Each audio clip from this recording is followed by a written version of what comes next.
We are live. Welcome back. Episode 2, or part 2 of the SEC show. I'm one half of your host, Blake Ruffino. We have Bruno Joe DeLeon. That's coming in early. That's coming in early. The Bruno, You're right. The Bruno comments. You're right. I'm still waking up here, Blake. Come on. I know. I apologize. I can't help myself. The one thing I will say, Blake, at least you're Italian.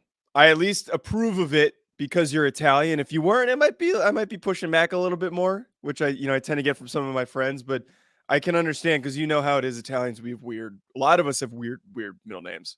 Oh, dude. One of the comments. My grandfather's first name was Nunzio. Nunzio. That's a great Italian name. Yeah. I have my grandmother was Josephine. I had 45,000 other aunts that are also named Josephine and Louis. So Bruno is a welcome pleasure, but nevertheless, we are live. Welcome back, ladies and gentlemen. Let's get this thing started. Huge episode here this morning. Joe, 2 massive games, man. 2 massive games. Georgia, Tennessee, Alabama. Going to come down here to Baton Rouge. We'll talk on them again. See if anything's changed. And got some great guests, too. We got Jenna Drinks at 9:45. Bleav in Georgia. Dawgs host Cory Burton. We're waiting to see if DJ Fluker's going to stop by. We hope he's coming. Waiting for him to officially confirm. So we'll see. And then at 10:15, we'll round it up with Mandy Knight with Texas A&M. As they might not even have a quarterback today. I don't know if you saw, but there's a flu outbreak in Aggie land. It actually, good timing. Texas A&M doesn't really have they're obviously not that fun to talk about right now, except for the drama. In terms of how they look on the field, they stink. But it actually inadvertently ended up being good timing to have Mandy on, and I'm hoping she can actually provide some context for this and get a little bit more information, because that's nuts that the whole team is coming out with a flu outbreak. Or I wonder if is it flu, or is it a COVID outbreak that's going on with the team that they don't want to admit that it is a COVID outbreak. But that's pretty nuts. That's bonkers. Well, at this point, I wonder if you do want to have a COVID outbreak, because flu has been the one that's been more rampant, not COVID. Yes. So, I mean, look, we took Jewel, when we do the show Wednesday.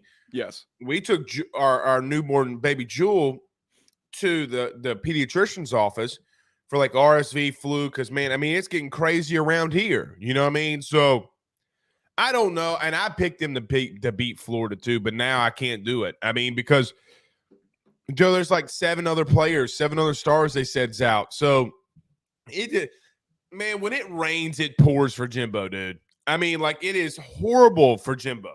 It couldn't possibly be any more downhill at this point. And I mean, to his side almost, it actually is just another built-in excuse that he can use, which I guess is good for him. But that sucks. I wonder how many guys are actually out and actually don't play in this game.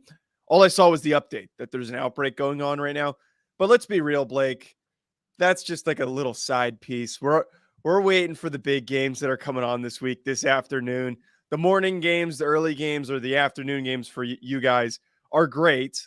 But the main ones that we're focusing on are the Alabama LSU game and the Tennessee Georgia one. I'm excited for. We got Jeremy Hodgson in 499 via Super Chat says, "Let's get a go Tigers." That's what I'm talking about. Go Tigers. Chance Babin says, "Love the Hurley commitment." Yeah, look, who said BK couldn't recruit? Who said Brian Kelly couldn't recruit? Well, I think a couple people specifically said so, yes, and I'm not going to address those people.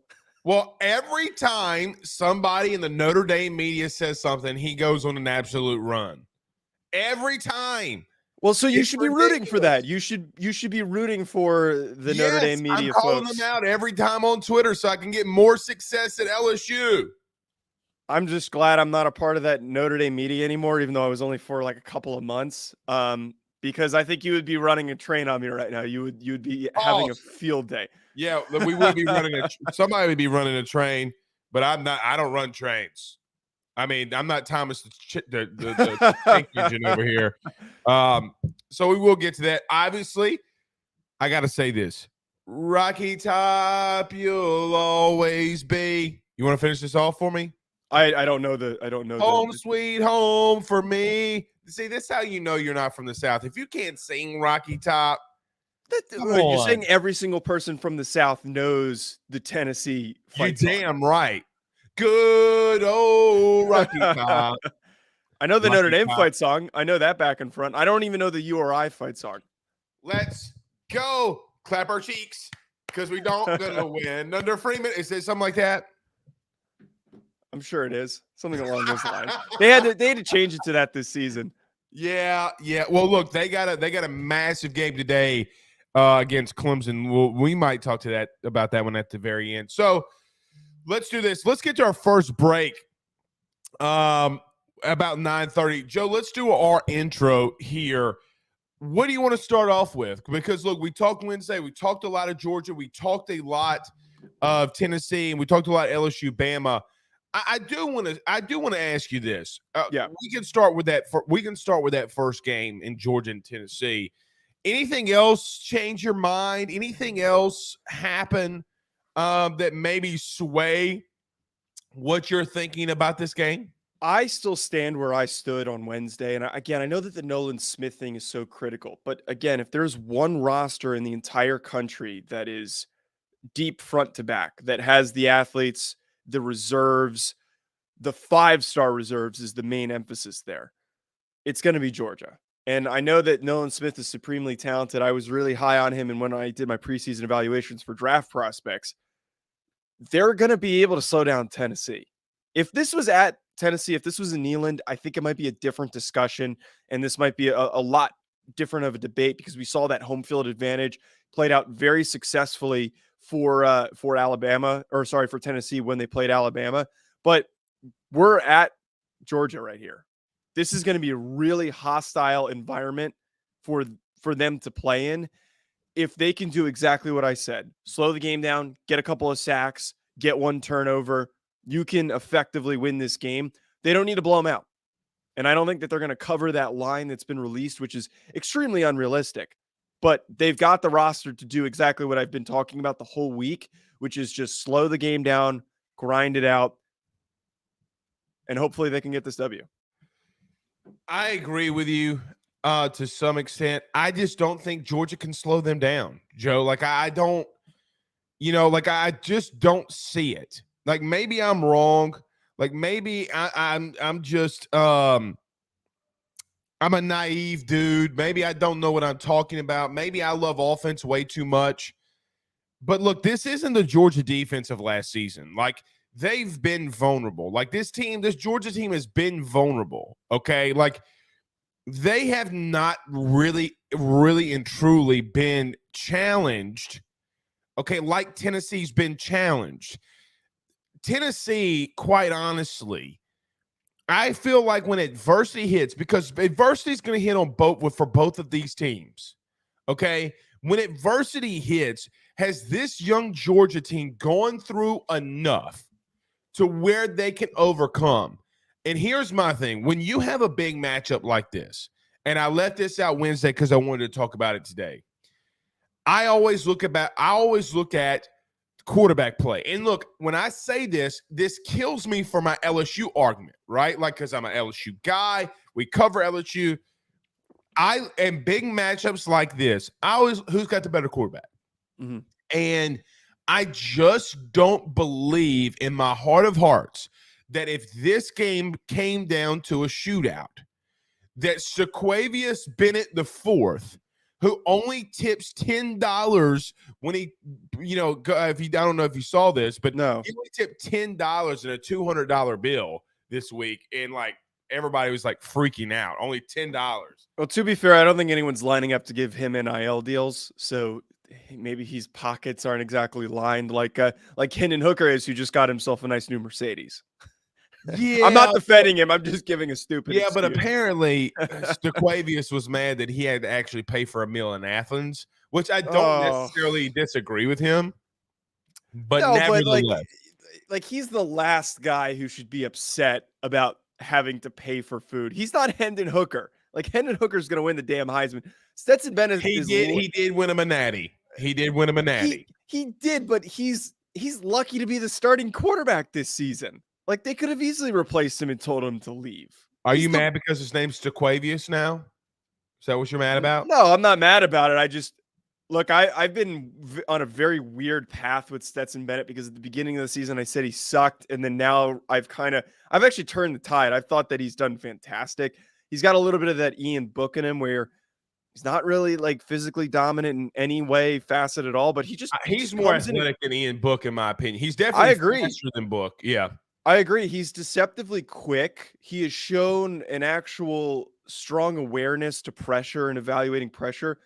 I agree that if this comes down to a shootout, it's over. And agreed. That's why if they need a 2-minute drill, they're screwed. But here's the crazy thing, Joe. You brought this up Wednesday. Yeah. They're throwing the ball 37 times a game, though, Georgia. But they're doing it. I'm curious what their yards per attempt is. It's probably I think it's 7 yards per attempt. Yeah, it sounds about right. Excuse me. So it's not good. It's like it's middle of the pack. But that's not really Stequavius Bennett. I'm going to keep calling him Stequavius. It's not Stetson's fault, though. Like it's the system of what he's around. But here's the thing, though. He's throwing it to tight ends left and right. Like Washington, Bowers. Tennessee doesn't have anybody that can cover them either now. No. Well, nobody has anybody to cover them. No. I was like trying to think. I'm like, who the hell do they even have on defense? And that's where I'm a little bit wary about putting my chips in on Tennessee. And again, I need to reiterate here. It's not like we're saying that one team's going to blow out the other, but they really have shown weakness defensively. And I talked about it last week, how Tennessee's secondary is statistically one of the worst in the country. And that's not just because of that Alabama game. They have had multiple bad weeks where they've let up a lot of passing production. Looked really good against Kentucky, but this is an even more unique situation because they don't have any safeties or linebackers that can cover Brock Bowers. There's no one in the receiving group for Georgia that scares me, and I'm sure you agree with me on that. But who the hell is going to cover Brock Bowers? This could be like what Dalton Kincaid did against USC, where he goes like 17 for 200 yards. He could have that type of a game because not only are they weak, but they're also weak at a position that is going to be crucial for trying to slow down their best offensive player. I will say this. Last week, they made Will Levis look like he played JV. Like but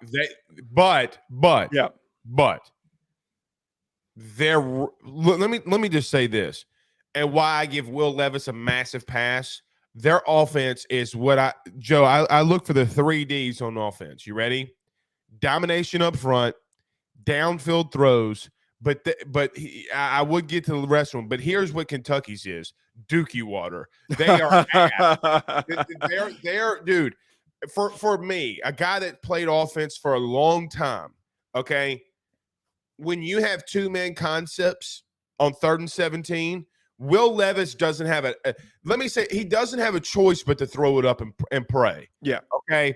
So I don't want to give Tennessee a lot of credit, but they did look a little bit better. But to your point, they don't have anybody that can cover Brock Bowers, but nobody in the country, I think, has someone that can lock Brock Bowers down. You know what Alabama did to slow Brock Bowers down in that first matchup was to run a little bit more cover too. But the problem with that is if Stetson Bennett does get going and throwing the ball down the field, then you're screwed. Yes. Then the middle of the field starts opening up, so then you're really screwed. Here's something that we talked about, very small, but is a key to victory for me if I'm Tennessee. See, here's the problem that when I watch film, what I see about Tennessee. And again, we talked about it just a little on Wednesday. I think Wednesday or Tuesday, whenever we did the show. It was Wednesday, yeah. Tennessee's running attack, their rushing attack. And we talk about this on AYS all the time. Either you're elite, You're great, you're good, you're average, below average stink. Okay. Brother, they're touching that elite status up front. Okay, as a unit. Because the way that they move dudes off the football is becoming elite. I'm not saying they're about to ramsack Georgia on the ground, but if I'm Kirby Smart, I would go to church. I would go and see the Pope and say, in the name of the Father and the Son and the Holy Spirit, amen, and pray to God they don't play good today because they are running dudes over. That is going to be a big key in this game. If Tennessee gets over 125, 130 rushing yards, it's over. It's over because they're not going to have a choice. Right. Sorry, I don't mean to cut you off there. Okay. I totally agree. And the interesting thing about this Tennessee rushing attack is it's not one guy. Jalen Wright and Jabari Small have been great this season, and Hendon's involvement in the run game has also been extremely disruptive. The fact that you've got multiple heads at different positions that are able to get the run game going is extremely dangerous. I just don't know if we can sit here and say that this is the defensive line that's the same caliber that they've faced. They're not.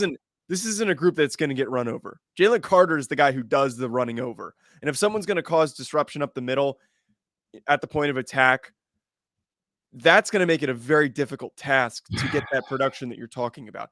I agree, though. You get into a rhythm, you start running the ball against Georgia of all teams, the game is yours. You won the football game because not many people are capable of doing it. But at the same time, like, you're going to have to run the ball away from Jalen Carter. Like, you're going to have to make that emphasis to run away from him because I don't see anyone on that Tennessee offensive line. Again, talking about matchups here, who the hell is going to block Jalen Carter? I don't have faith in anyone. I think the Mays kid, if they could find a way to get him out in space or get him on him, look, look, I'll say this. I got a lot of pushback this week. Now, I talked to a lot of people who vote for, so I'm going to be careful on how I say this, but a lot of people that vote for the Outland Trophy send me film every week on what I see. The You Mays should be voting on that. Huh? You should be voting on that. Why are you not? I should be voting on that. They've asked. We'll see. Okay. The Mays kid from Tennessee, the center, he's not the best prospect at center or interior line in the country. I think that Cedric Van Pran, when it comes to center, like a prospect, he's the best center in all of college football. I promise you that. He took it to Will Anderson. There's not a better defensive player in the country, in my opinion, than Will Anderson. He took it to him. They found ways to get Mays on him. We'll see. I get it's a completely different beast and a completely different animal. But what they do up front is so unique. Like the scissors blocks that they do. When they get the interior guys to go out, the outside guys to go in, it causes confusion for a defensive line who doesn't see these. And look, it's so old school. The scissors block up front is so old school. This is like elementary type of stuff, and nobody can stop it. And so that's my key to victory. One last thing on this game, I want to get to LSU, and because we got a guest at 9:30, Coach Cory Burton. If Tennessee wins this game, Hendon Hooker is going to win the Heisman. You agree? Oh, absolutely. This is just another notch in the belt. And if this might be one of the most impressive just resumes in general for the teams that he's beaten and the quality of teams that he's beaten, there's nobody else in the country right now that has the stats and then backed up by the victories. Like, we've got some fun storylines. Like, Blake Corum's been fun and he's been running all over teams and his stats look really good. Max Duggan is fun to talk about because of the unlikely story that and the path that he has created. But if we're just talking about a pure dominance standpoint, stepping up and playing in these big games where they need him to lead his team to victory, he's the reason why Tennessee's playing as good as they are. It's not anyone on defense. And as great as Cedric Tillman and Jalen Hyatt have been, the success is created by the guy who's throwing the football. It's Hendon Hooker. I think that he's the Heisman Trophy winner now, and I don't know how CJ Stroud has been pushed ahead of him because he's yet to really get that signature win, and he looked a little spotty at times against Penn State. Talking about a truly dominant player, Hendon Hooker's the guy. I agree with you, Joe. He looked very spotty against, and look, so I think I sent you this because we talk back and forth during Saturdays. When Marvin Harrison Jr. went out against Penn State, he went 1 of 7.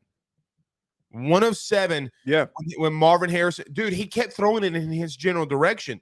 Look, they're not good. Everybody keeps saying, oh, well, they're going to be a good offense. Says whom? They better pray to sweet God above that Jackson Smith and Jigba comes back soon. Now, I don't know his status. I don't know if he's coming back soon or not. Number one, let me say this, dude. Marvin Harrison Jr. is the best wide receiver in the country. It's not close. But regardless, he's the best wide receiver in the country. He's the best wide receiver in the country. I don't know if I would just hand that to him. He's the best wide receiver in the. Wait, you're gonna hand that to him over like Quentin Johnston or? Yeah. Oh yeah. Oh, he's bigger, stronger, faster. He's got better hands. I don't disagree. More. I don't disagree with it, but I'm not sure if I would just hand it to him without considering some other name. He's Justin Jefferson. He's Justin Jefferson. I'm telling you. You would even give it to him over Kayshawn? Yeah. Oh yeah. Right now, hell yeah. Kayshawn can't catch the food butt naked in a snowstorm in Antarctica. I mean, let me say this: he can. Kayshawn's got to be more consistent. Marvin Harrison Jr. is consistent. Okay, so yes, I think he's the best wide receiver in the country right now. My thing is this though about Ohio State and C.J. Stroud. I don't buy C.J. Stroud. I think he's flawed. Absolutely. So everybody ripped on me in the comments. Flawed, FLAWED, because I say that weird. That's just me. All right. You know, I did not talk to the LSU Bama game because I talked about it a lot on Wednesday. Go ahead and rip my listeners' souls alive. Go ahead and rip their hearts out. Now, let me say this, Joe. Yeah. Outside right now, it is pouring. It is absolutely storming right now. So take that into consideration when you make this pick. And remember that us Italians stick together. And Alabama has no Italians. I would argue that's a really weird corner you're trying to back me into. I would argue the rain might actually benefit Alabama even more because they have a really good rushing attack. That'll be it, folks. That'll be it. They have one of the come on. They have some of the best running backs in the country, led by Jahmyr Gibbs, and Jahmyr has been fantastic. Held him to 50 rushing yards or 34 rushing yards. Mississippi State did. Yeah, I still think that they're dangerous. I mean, look, here's where to backtrack a little bit. I still stand by my original take. If anyone missed that, I'm sorry that you also have to hear it a second time. LSU so far this season, and Brian Kelly notoriously has been a coach who their teams have been slow to get going. And if Alabama can get on the board quick on the first quarter, get a couple of scores, I am unwilling to assume that LSU can play catch up. I think that it is a very difficult task to play catch up against this Alabama offense. And Jahmyr, Bryce Young, they have been in a rhythm as of late, and they have looked very, very explosive and dangerous. Not saying that this is going to be like a 40-point blowout. That's not what I'm saying. But I think by 2 scores, it's very likely. The one thing that makes me reluctant, Blake, is that this is in Baton Rouge. Like that is a huge advantage. And we saw what that advantage did against Ole Miss. But this is a very different team than that Ole Miss team. They've got a lot more guys front to back, offense and defense. But yeah, no, I'm unwilling to commit to LSU. I've been hurt too many times by Brian Kelly in games like this and anticipating that they're going to show up and come flying out the gate, and then they're a little slow to get going, and that takes them out of it.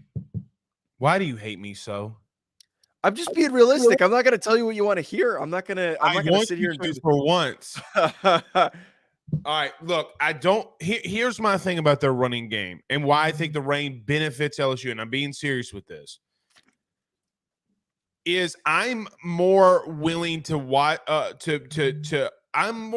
see, my thing is I don't want Bryce Young to go cuckoo for Cocoa Puffs. I think that's how LSU loses. He gets rolling, he gets throwing it all over the yard. LSU secondary has been suspect at times. You know what hasn't been suspect? Harold Perkins. Their linebackers, their front seven has not been suspect. They held Alabama to 6 rushing yards a season ago with a better offensive line. A lot of those dudes are returning. My point would be this. Jahmyr Gibbs the best running back that I've seen this year that LSU will play. but I don't know if it's the best rushing attack holistically. If you look at it, I still would give the rushing attack a lot of it to Ole Miss. Judkins is a really good running back. Now, is he Jahmyr Gibbs? No. Okay. But he's closer to him than he is an average player. LSU can do well. They held Ole Miss to under 100 rushing yards until the last play of the game when Judkins broke off a 21-yard run. I don't think so. I'm going to say this. I gave my prediction. I gave the hot take on Bleav this week. I say 31-28 LSU. I'm never going to pick a Bama. I'm just not going to do it. I will and never. As you shouldn't. Well, look, I will slap Saban in the face for leaving me. But the bottom line is this, okay? I'm not going to pick them, but it doesn't mean I think LSU's going to win, okay? Like, I'm being realistic. But everybody, I think if LSU has a chance, Jaden Daniels has got to go off. Like, and Joe, absolutely. I'm talking about, like, they win, he's in Heisman Trophy contention, okay? That's what has to happen here. There's no other way. I don't. As they say, what's that show that Star Wars people watch? This is the way. Oh, the Mandalorian. There you go. Well, first of all, I hate to say this, but or not hate to say this. I don't think there's any world that Jaden Daniels is going to be in the Heisman conversation. Just to be fair, but I know what you mean. Well, you're saying my thing would be though, he would be tied with Bryce Young on every stat. How are you going to put Bryce Young ahead of him? Well, Bryce shouldn't be in the. If they lose this game, Bryce should be immediately taken out of the conversation. Maybe Jaden is somewhere. If they win out, maybe somewhere at the very back end, like the sixth guy in the voting. Because that's still a conversation, though, right? Like he's still on the ballot. Is what I mean. Yes. He's not going to New York. I don't mean that at all. I gotcha. Yeah, I still though totally agree with you. If you get a Hendon-type performance, which he's capable of doing, and we all know, and the one thing that's been talked about, I think, front to back by everybody who has previewed this game is that Alabama, notoriously, especially over the past couple of years, has had a lot of trouble with athletic quarterbacks, with, very good field awareness and ability to extend and stretch plays. Jaden fits that description perfectly, and I've come on the show, and I've talked very highly of how Jaden Daniels is the perfect Brian Kelly quarterback. The fact that he fell in Yell's lap and he left Arizona State was the reason why I think a lot of your guys' success, the games that you've won that have been unexpected thus far, have been because of what Jaden Daniels has been able to do. But they got to get going quick. Like they got to score on the first drive. Like that, plain and simple. You don't score in the first drive, it's already going to be an uphill battle. Jay needs to be ready to rock from the get-go. If you get that momentum and that energy, game is yours. Last thing, then we're getting to Coach Burton, and we'll take a break and get to Coach Burton. I'm going to say this. LSU had a quarterback that went through a whole season at 46% completion percentage. LSU lost by 3, okay, a couple of seasons ago. My point is this. This game, a lot of times, and I mean this holistically, you got to throw logic out the front door because it makes no sense. It's just that Joe, realistically, they combined, they might have 15 dudes to 20 dudes drafted like next season.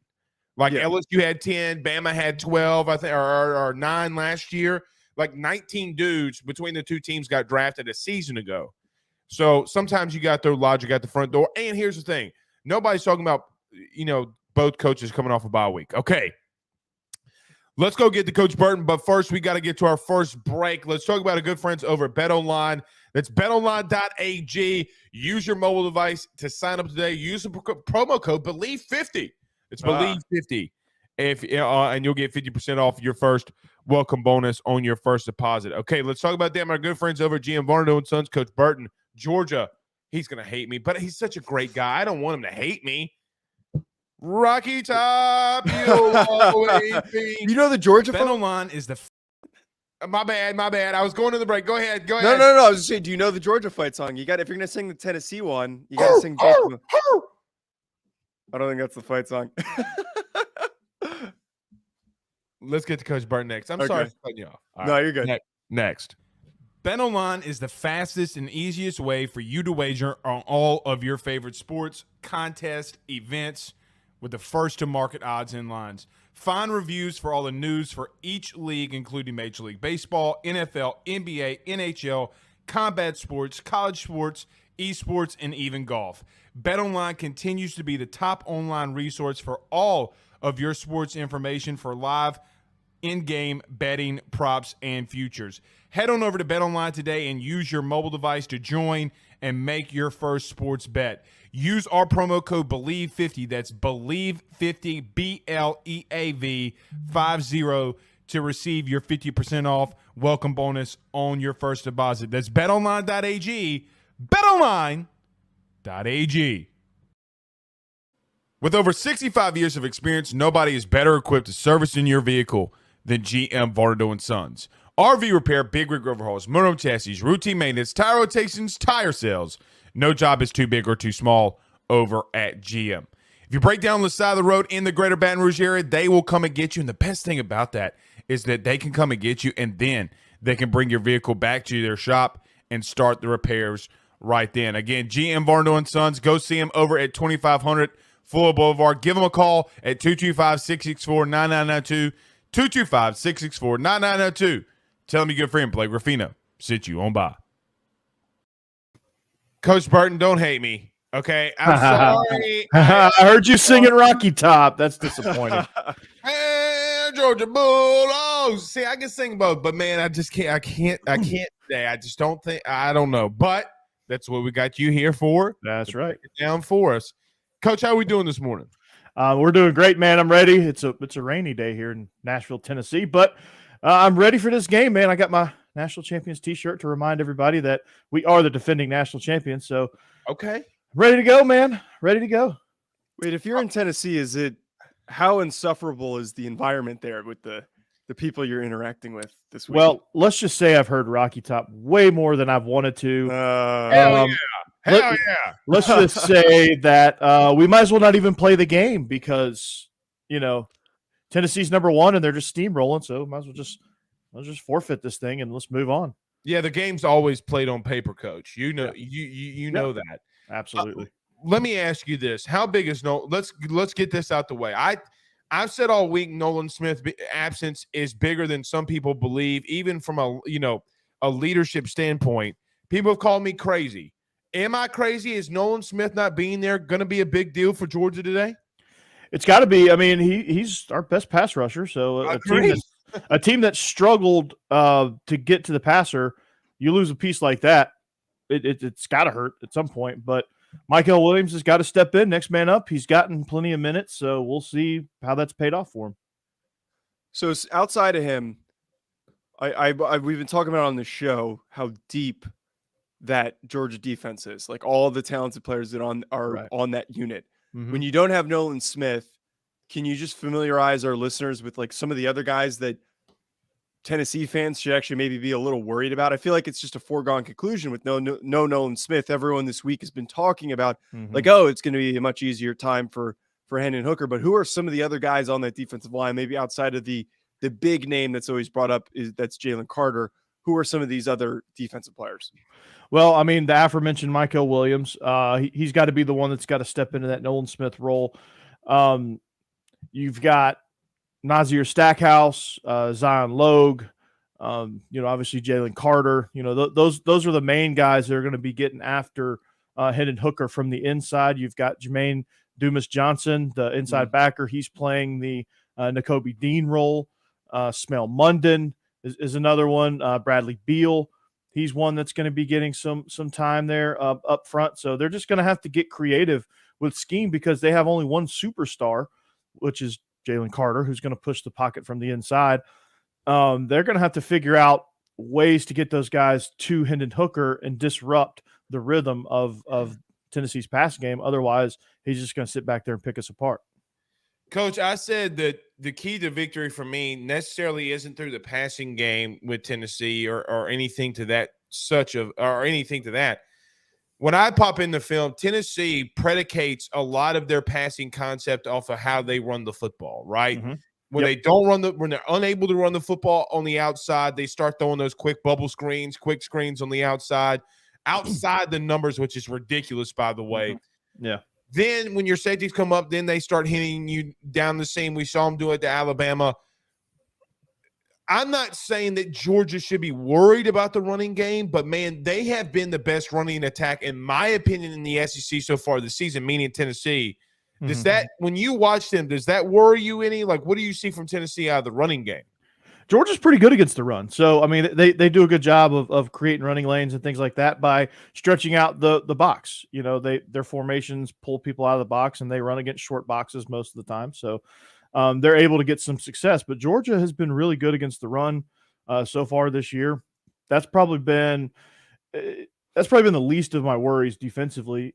Tackles for loss, pressures on sacks on the quarterback, giving up plays downfield are probably the biggest issues that we've had collectively as a defense. But, you know, stopping the run shouldn't be a huge issue for Georgia, especially if the DBs are able to tackle in space. They can dedicate more guys into the run game and have those guys out there on an island doing their thing. So not really all that worried at all. The one I thing just we realized that Joe DeLeon had a Campbell shirt on. We're gonna have to talk about this in a minute. Campbell Yeah, University. Campbell University. Tell me I don't know the South. Joseph, hold on very quickly, Coach. Joseph, have you ever eaten boiled crawfish? And I have not. Okay.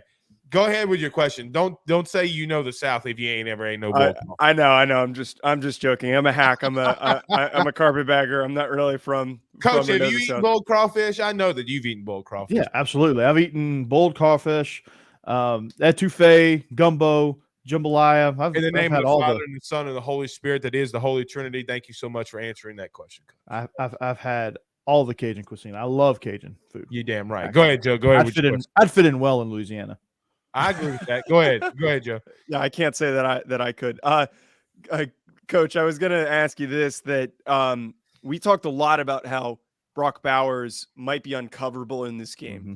Now, let's say in a strange universe, they figure out how to take him out of the game.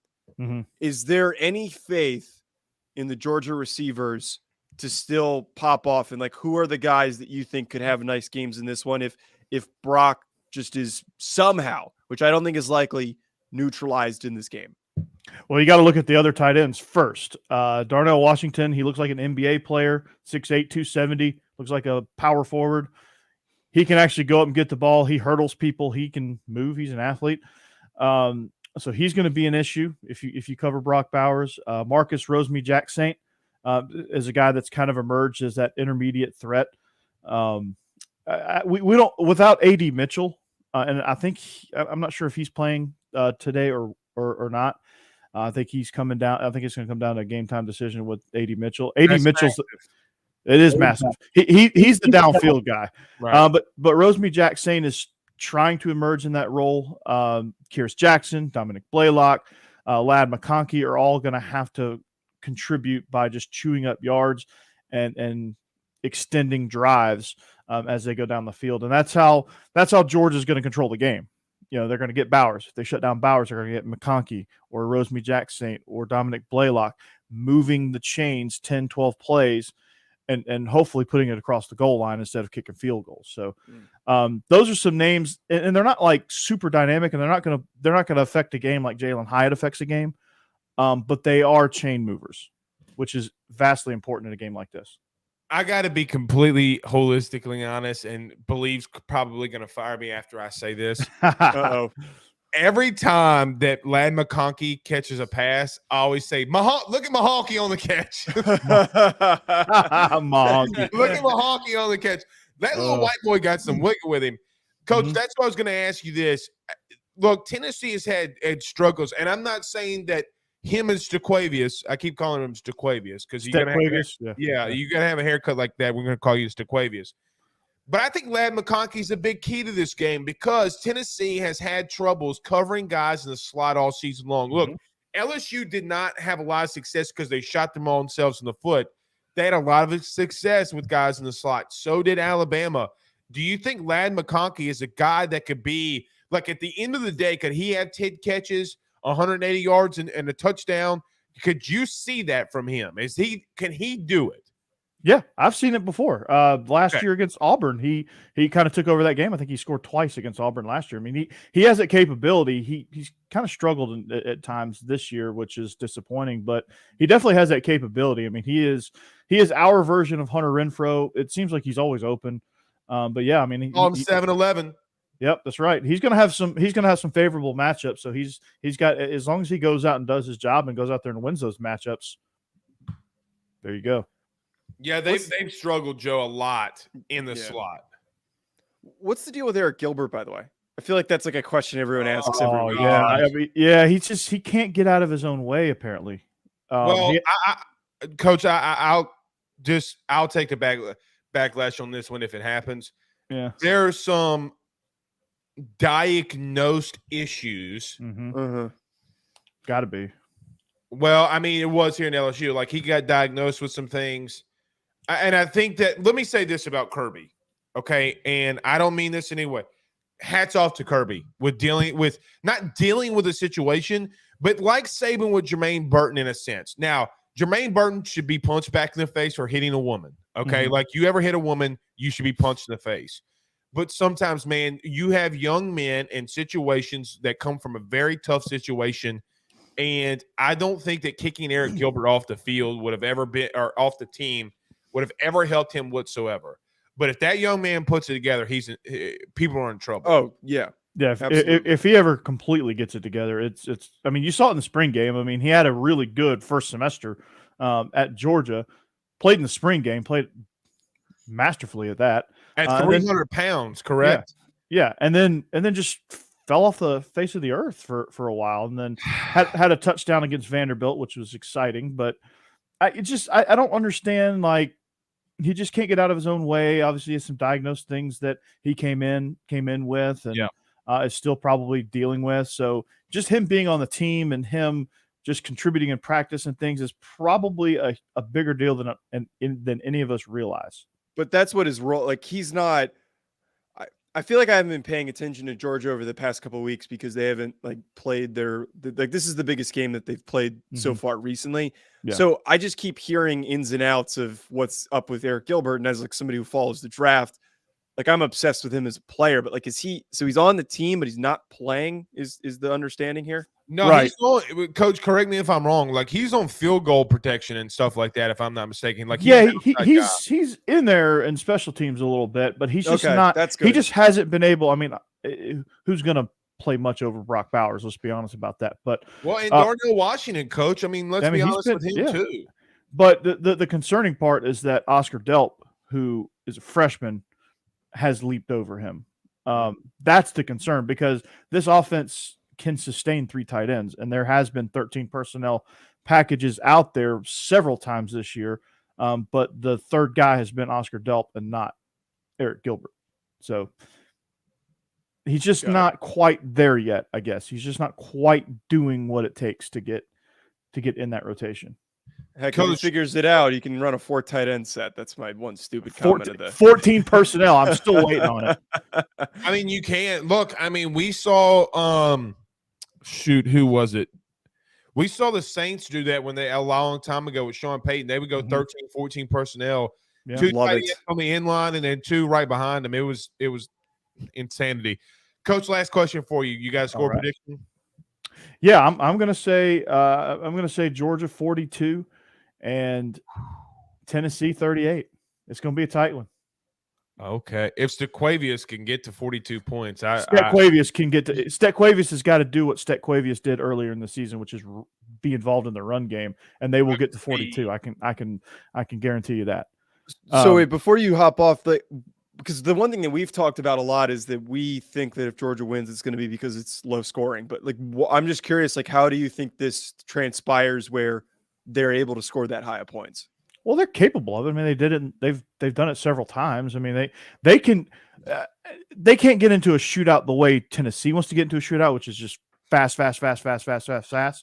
But if they control the tempo the way that Georgia controls the tempo, which is varying the speeds and keeping you off balance, they can easily put 42 points up.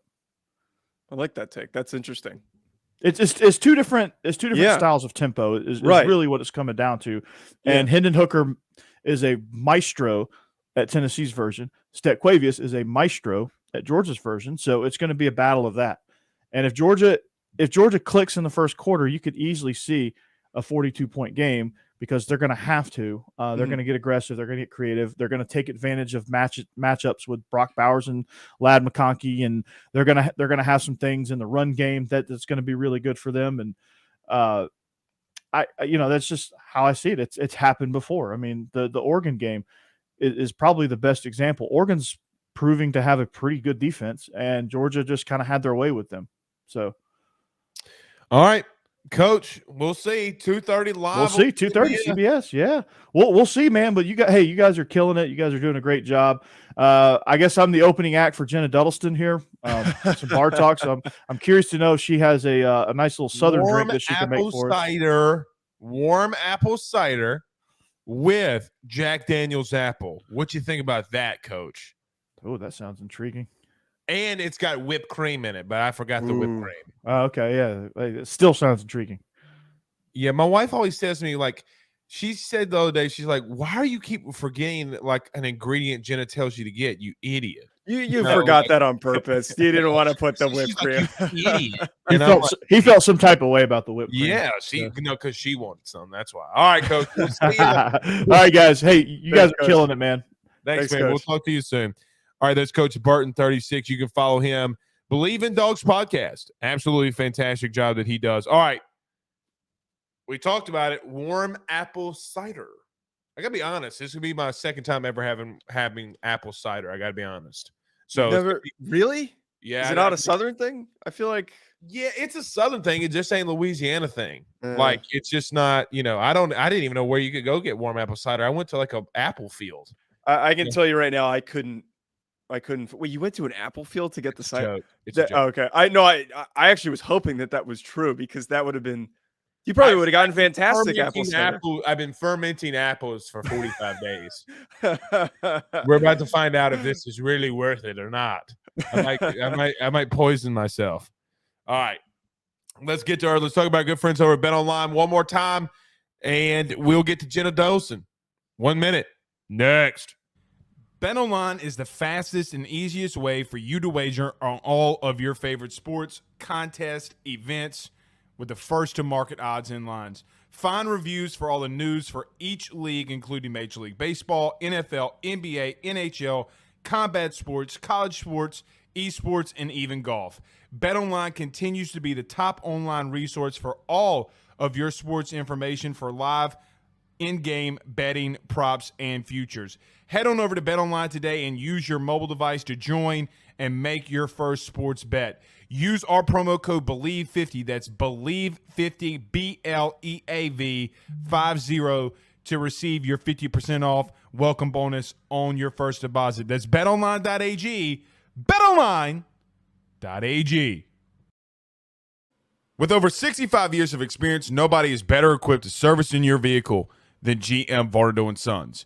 RV repair, big rig overhauls, motorhome chassis, routine maintenance, tire rotations, tire sales. No job is too big or too small over at GM.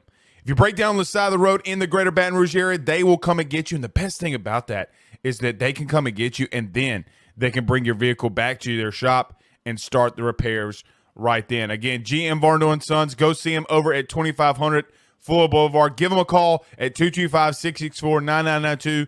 225-664-9992. Tell them your good friend Blake Ruffino sent you on by.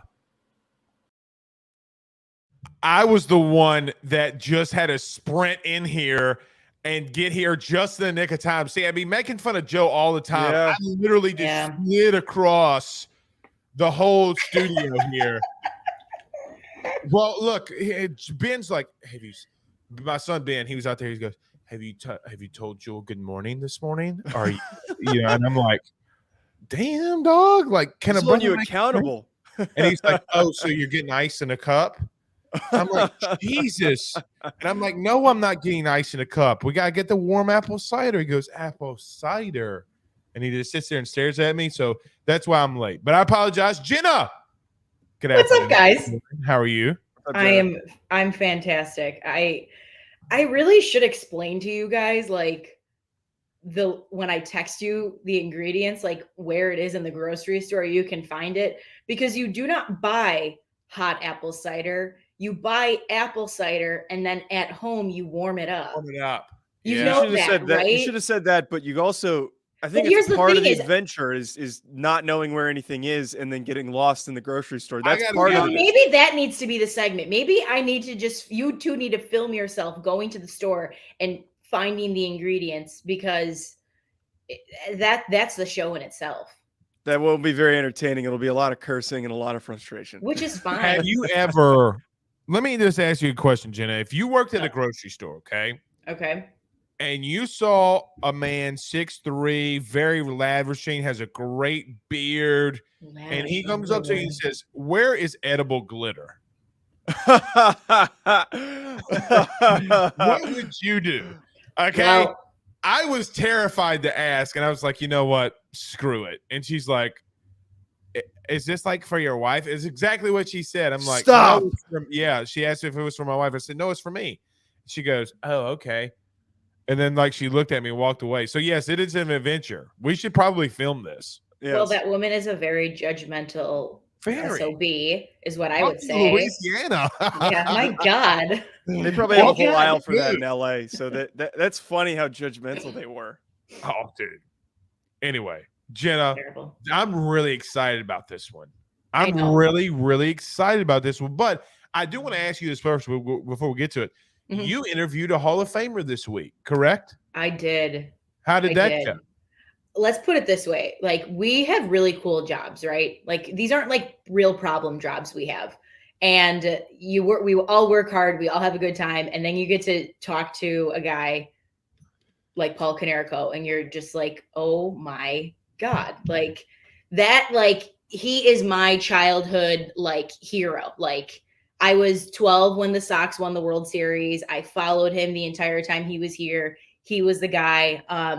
It was a bucket list moment, like, thing in my career. And I just like can't believe it. Truth, like, still, even though it like happened, I still can't believe it, because I'm like, holy shit, this is amazing. And he's so like smart, intelligent, and his baseball mind is fascinating. And I had 100 more questions I wanted to ask him, but obviously you always want to be respectful of someone's time. So I couldn't ask him everything I wanted to ask him. Because if I did, I probably would have been on the phone with him for 3 hours, because he's just so fascinating. But it was incredible, to say the least. Yeah, Jermaine Dye was on that team too, right? Right fielder. I think. Jermaine Dye was our right fielder. He was the MVP of the World Series because That's what he I brought thought. in the game-winning run. Because that game against Houston was, I want to say it was like 1-0 or 2-1 was the final. I think it was 2-1. I can't stand the Astros. They cheat. No one likes them. Anyway, Yeah. just throwing that out there. Just throwing that out there. I mean, I'm not disagreeing with you. Like, I want Philly to win. I do I'm too. rooting for Philly. That was a rough game. Well, on you know what? Thursday. I was rooting for Philly, Jenna, until this guy with a Campbell shirt comes up in this stream and says LSU's going to get clapped. Let's go, Stros. Oh, You don't mean that. You don't mean that. Stop. You're being Don't be such a hater. being petty. You're being petty right now. You can't root for an organization like Houston. The only reason I would condone is if you were rooting for Dusty Baker, but is it just because of the LSU thing? Is that what it is? Yes, Is that what, yes, Yeah. you hurt my heart. You broke my heart. I'm sorry, There's I'm realistic. No Italians in Alabama, and you're gonna pick against people that don't have teeth. That's all I gotta say. Jenna, we All do right. have a question for you, right quick. Cody McGee sends $4.99 via super chat. Says Blake, ask Jenna what's a good mix for Fireball, and can she make it on the show that one weekend? I can definitely make it on the show one weekend. I will not lie. The last time I had Fireball was my 21st birthday, and it involved my head in a toilet at the end of the evening after my 21st Nice. shot. So that was a fun night. But have you ever had a cinnamon toast crunch shot? I have not. Okay, so it's Heard of you do equal parts Fireball and rum chata, and it literally tastes like cinnamon toast crunch. Oh, I've seen that on TikTok. Yeah. That one's been broadcast. What's up, bud? Say hey. I gotta say, the most random thought I had this morning is Yeah. I always forget when Ben comes on and we're all like, "Hey, Ben, he can't hear us. Yeah, he can't hear Oh you. no, he can't. That's so weird. Like it doesn't occur to me, and I'm like, hey Ben, how's it going? Good. Ben, how do you like being a big brother now? My sister, What's her name? Baby Jewel. Baby Jewel. Baby Jewel. What's her name again? Baby Jewel. Baby Jewel. All right, listen. Go protect Baby Jewel. It's starting to rain bad outside, okay? Yeah, you got to make sure that she doesn't get wet. I can't hear you. All right, It's okay. go close the door. Oh my Love God. you. I want to squeeze him. I want to I squeeze might have him. legitimate competition for this co-hosting spot. Yeah, Yeah, you do. Wait till he gets 13. And you start talking trash about Brian Kelly again. And he'll pick LSU every time. So maybe that's why you need me. You need a little bit of a contradicting opinion. Our in-laws gave him a Florida Gator onesie 3 years ago. Did you burn it? Yeah, You burned it. You absolutely burned it. That's not happening in this house. All right, Jenna, I'm just derailing you here. I know. It's Let's okay. go ahead. Let's do this. All right. I want some apple cider in my life. I know. Okay, guys. So today we are making Jack Daniel's hot apple cider. So Jack Daniel's has a new line out of some flavors, apple being one of them. And I thought, let's give it a whirl. Also, I'm going to take a pool of this, so don't mind me. Hell Yeah. yes. No, here's the thing is it doesn't, God, it's just so damn good. Anyways, let's get back to this. Okay, you're going to do 1.5 ounces of Jack Daniel's. Okay. Did you say 3 ounces? No, that is aggressive, Blake. We Fill are it up doing to the 1.5 brim. ounces. Fill it up to the brim. Okay. So if you're making this in whatever cup, it's going to be like about a finger, a little bit more. Obviously, you can do more, guys, but I always say like less is more in this sense. And this is one of those drinks that you don't taste the alcohol. So don't kill yourself in the process of doing this, okay? No As a promises. bartender, it is my duty to say that. Next, you're going to take some apple cider. All right, fill it up to the top. It's going to be around like about like a cup, I'd say. You want to leave a little bit of room at the shit, top. that is hot. Well, no shit, it's apple cider. Oh, I and it's thought I was hot. muted. I thought I was muted. No, it's apple cider. I was like, shit, this is hot. Okay. Next, whipped cream. Any excuse I have to put whipped cream on any drink, any dessert I'm doing. So you can put a little dollop on top, or you don't have to. It's totally your call. All right. It's just so beautiful looking. And then because we always drink with our eyes first, big fan of this. This is in the grocery store in the coffee section. Buy the tea, guys. All right, should have told you that. So take this, and you're just gonna drizzle it on top. All right, just a little bit, because to me, apples and caramel go together perfectly. All right. All right. And then, guys, that is your drink. Cheers. Joe, you didn't do it. Okay, I have good reasoning. Do your You're not cheers. old, you're not old enough to drink. Is that it? Then that's definitely it. Cheers, Blake. Cheers, everyone. What is the reason why we drink this? I bought everything and I woke up feeling like absolute shit. So What'd you do last night? Nothing. I'm sick. Josh Oh. showed up to the office like sick as all hell, and I'm like, oh great, this is Ooh-wee. gonna catch me, and it did. So I didn't want to have to drink and just make myself feel worse. I'm powering through as we speak. But you do know Double burn. I know, but it's good though, right? Mm. I love apple cider. And Is again, it not, it's starting. Is it not as Go good ahead. hot? No, I it's think- hot. No, I mean, maybe. I mean, it's hot. Like I hot, mean, like it burned the top of your mouth hot. You little. Okay, well then maybe let's let Good, it cool though. It's down. Good. Did you burn the apple cider? I think I did burn it. God, but yeah, I can't stop drinking it though. I know it's so good. You Dude, really don't no, taste oh the my alcohol. God. You really don't. You kind of don't. But Joe, But I'm got telling that- you, the got that secret. apple burn there at the what do you call that? The It's like bourbon they're- burn. Like It's the bourbon. it's a little bit Yeah. of the bourbon burn that you want in a drink from whiskey that you have. And Joe, the secret to getting better is whiskey. Don't you know this? You You're sound like Italian. my Italian grandfather. His remedy for every time he got sick was a steak and a bottle of wine, and that's Steak, bottle of wine, a bite into a garlic clove, and then a shot of whiskey. yeah. That doesn't work for me because I try to rely on science, which tells me Damn. it extends the Whoa. recovery period. So Science. I don't want to be Ooh. sick on Monday. How old? I mean, did it's your grand- soft. how old did you say your grandfather? Is he still alive? Did he pass? No, he's still alive. Yeah, I think he's almost Okay, and 90. I'll say so. This is gonna win my argument. How old is he? I want to say he's like close to 90. And you're absolutely right. I'm Oh, soft. My grandfather's a lot oh. tougher than I am. Science. Again, I'm soft. They fought wars. They won wars. Joe, we need to rub some dirt on you. Yeah. You need to get your calluses a little, you know, you need to roughen them up. I'm regretting not bringing it to the office, and I should have. I felt worse It when I actually woke up probably than I would have do now. made you, Joe. Honestly, it probably would have made you feel a little bit better. Might have opened you up a little bit. Seriously. Have you ever heard the trick of what like people in the Hispanic culture do if they ever have really bad sinus problems? Was it something with tequila? No, they take a bite out of a jalapeno. Oh yeah, that yeah. makes sense. But there's no Yeah. alcohol in that. But I know, yeah, but that I'm makes saying sense. it's the weird remedies that actually work. Yeah. They've stood the test of time. Whiskey is one of them. I don't know if I totally agree with that, but we might test it later today if I get bored enough watching these games. That's fair. That's Warm really apple good, cider man. will help. I'm telling you, I would do it more. I would do this again. I might make this my drink of the day. Honestly. Yeah. And then again, the beauty with this is like, you know, you got your son coming in the room who probably is like, what are you drinking? You can just give him hot apple cider with whipped cream on top. And then he feels like he's having a really good time, but you just don't throw the Jack in there. He's had a lot of chocolate this morning. His new thing is chocolate milk. If I give him whipped cream, I'm getting a divorce. Like Megan told me. Okay.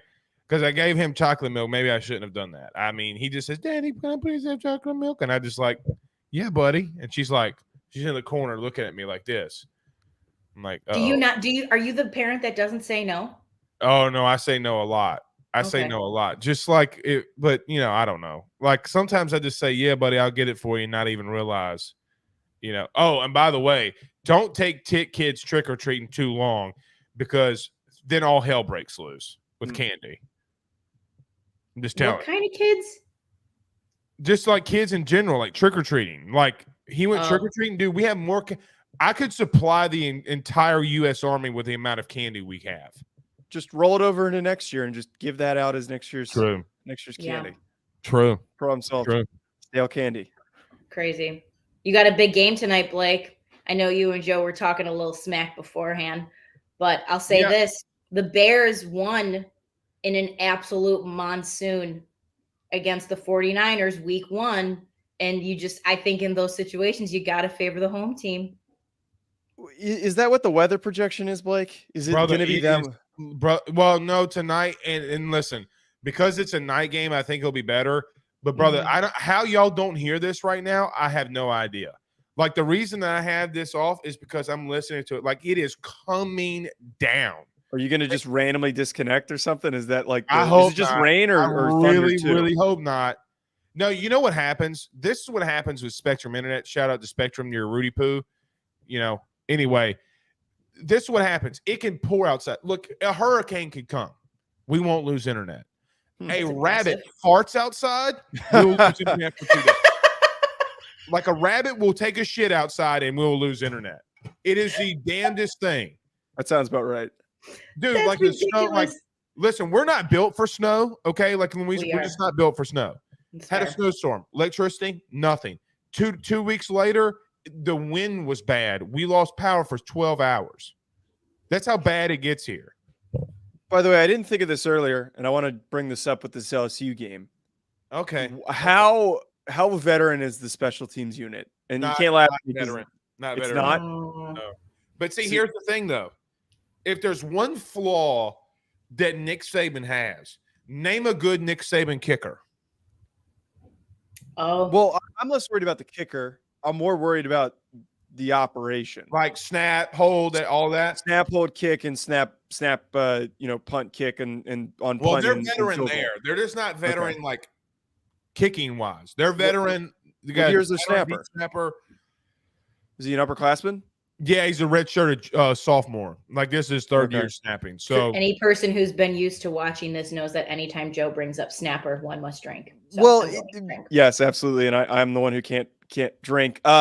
In all seriousness, that's something that if there is going to be a torrential downpour, pay attention to that. One team's special teams unit is going to have an F up, like a seriously detrimental F up. you can't. It's very hard to go perfect both sides if it's pouring, specifically at the college level. Like I played in a monsoon against William and Mary my junior year, I want to say. It rains in Rhode Island?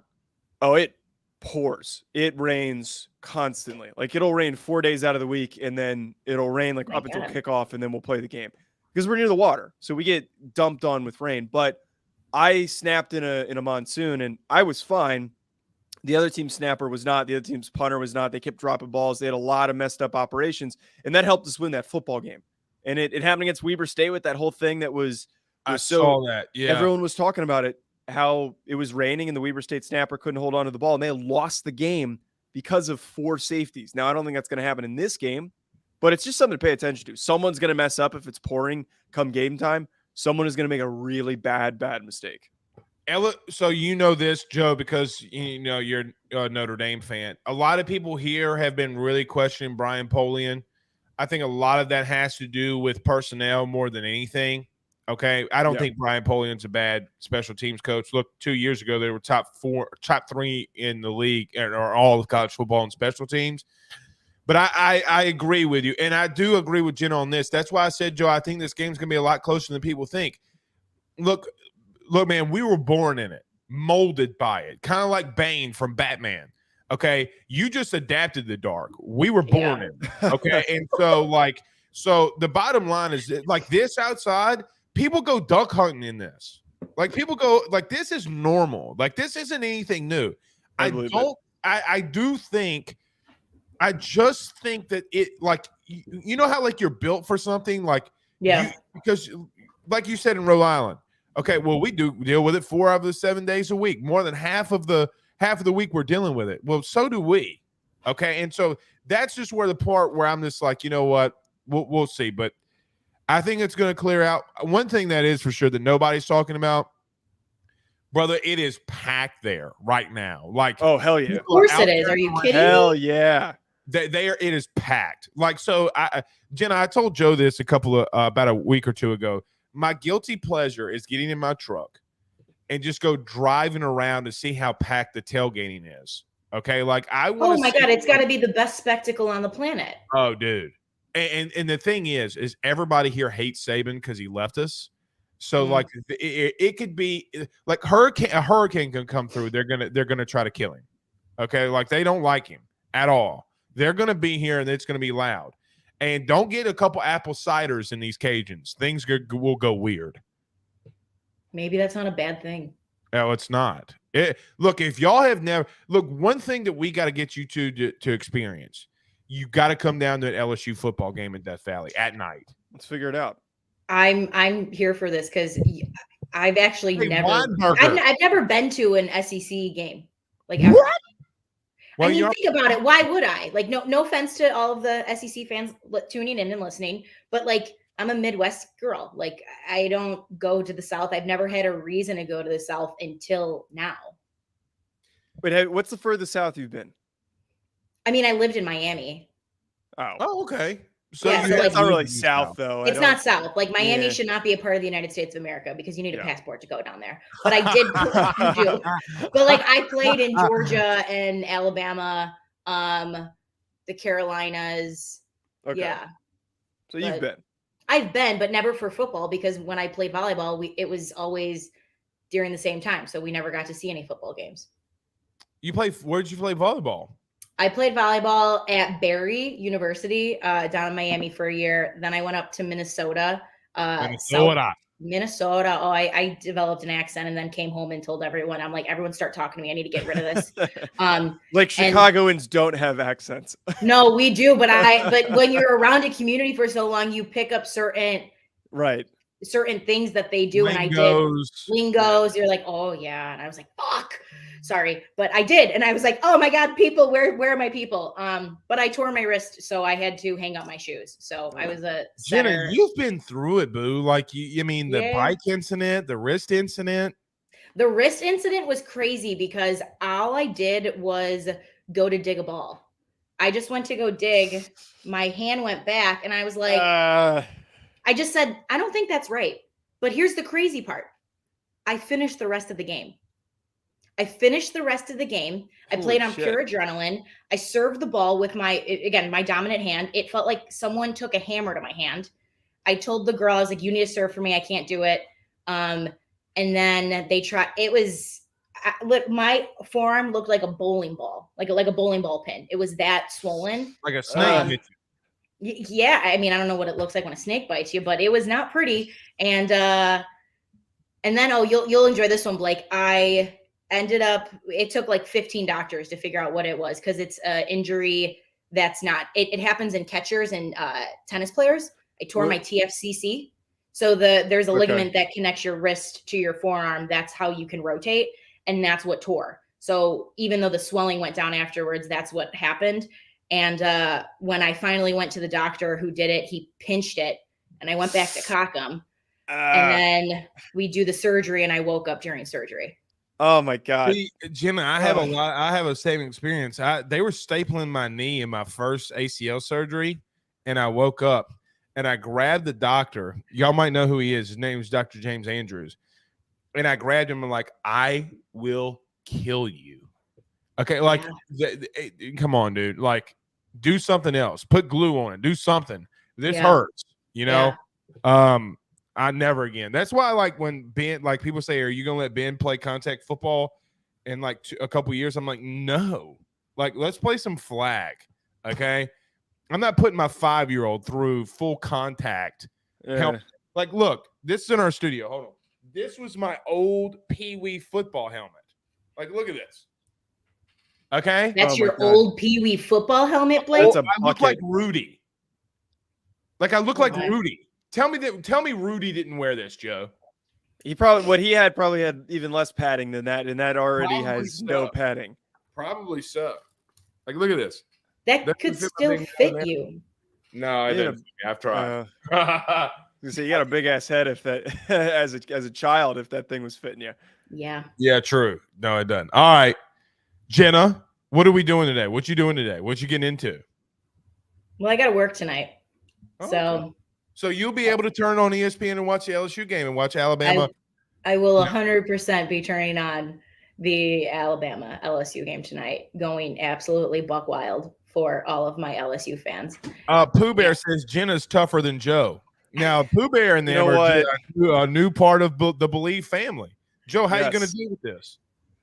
I might have to get on the phone with him after this, and we might need to talk about the extension of his. No, I'm just kidding. I mean, you're not wrong, but I also have my fair share of tears that I don't want to get into, because as you can see from me wincing, I did the same thing. I didn't tear it, but I did the same thing. I sprained it, and I just am thinking back to how much that fucking hurt, and like they didn't same thing. They didn't know what it was. They didn't know how to fix it, and I played 3 games with it, and it was just. I don't like injuries. I'm glad that I am removed. I'm so glad that I'm removed from football. It's a small. Well, and see, this is the thing about athletes. This is a whole different show. Maybe during the off season. Yeah, you could do that. Like I broke my hand, and the doctor's like, "Oh, well, it's not broken." I'm like, "It's broken." Yeah. Put padding around it. Yeah. And like I had to snap. Have you ever snapped a football, Joe, with your non-dominant hand? Ooh. I have not, but I did snap with my hand completely taped up, my non-dominant hand taped up, and that was impossible. The balls were floating back there. So listen, I put a glove on my left hand and put like what do you call that? Like women use it. It's like the hairspray. Tresemme, ooh la la. And so my nickname for like 3 weeks was ooh la la, because like hairspray to stick, like, because I mean that's so interesting. Yeah. One of our quarterbacks had hair product in his locker. Probably Joe has some in his Bleav locker. No comment. Joe has great hair. Joe has phenomenal hair. You're the first person to say that. Bleav locker? Not my Bleav locker. What kind of hair product are we talking about? We're talking about, he had like the hairspray, like Tresemme, like hairspray. And it helps you with it stick. Yeah. I don't do the spray, but I got plenty of hair gel, if that's what you're asking. Or you can do lidocaine. Is it lidocaine? That's what it is? There's a trick with women where if you spray lidocaine, I think it's lidocaine on your feet before you wear heels, you could wear your heels all night long. I did it for a wedding and didn't take and I had no feet pain, and I'll tell you, you get some serious pain wearing heels all night long. Oh, I can only imagine. I had no pain. I can only imagine. All right, Jenna. Thank you so much. Thank We you will for see always next having me, week. guys. Cheers. Always. My drink's almost done. This is a good problem. Mine is too. I'm liking this. I don't like that I like it so much. No, but you like that you like it. True. Very true. You All like right. it. We'll see you next week. Thanks, All right. Jenna. Bye, guys. All right. That's Jenna Dudson. Jenna Drinks joins us. Joe, should we take a break here and then just kind of chit chat and then see if Mandy comes aboard? I think that's a great idea. And again, Mandy, I'm not sure what she's doing. DJ was here. I don't know if we want to admit that or not. He showed up really early and then left. So maybe DJ comes back too. It's been a very weird week for guests, to say the least. It's been a very weird couple of weeks with guests. Yeah. We got to have a production meeting. It's justified. All right, let's talk about our good friends over at Gramco, thegramco.com. We return in 45 seconds. Let's talk some more SEC next.